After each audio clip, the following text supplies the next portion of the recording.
المغاربه كلهم. وحنا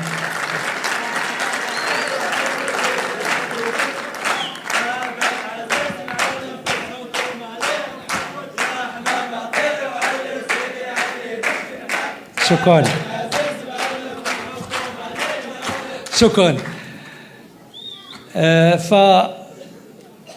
أنا نعقل هذه السنين الوقت اللي جا سيدنا هنا الله يسعو يعني، وتقدم البرنامج الملكي ديال النموذج ديال التنموي ديال الأقاليم الجنوبية، وشحال كانت الفرحة هذاك النهار يعني أنه نشوفوا 77 مليار ديال الدرهم ديال الاستثمارات اللي مبرمجة، واللي الحمد لله اليوم المواطنين يعني راه بداو كيمسوا يعني الثمرات ديالها، لا في الطريق بين تيزنيت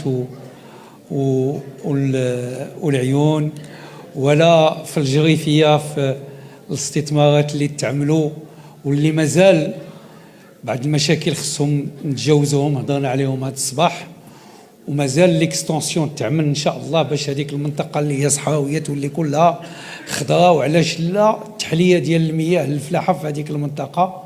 وكاين امكانيات اللي هي كبيره في المستقبل، لان الفلاحه كتعطي الامكانيات ديال التشغيل، وان شاء الله ان هذه المنطقه تلعب واحد الدور اللي هو جد مهم.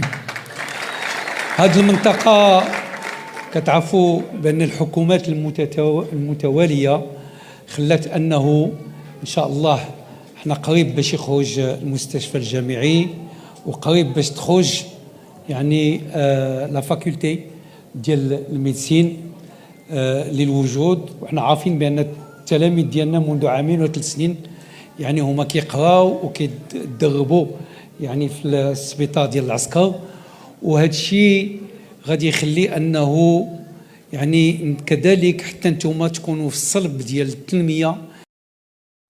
فضلا وليس امرا ادعمونا بلايك للفيديو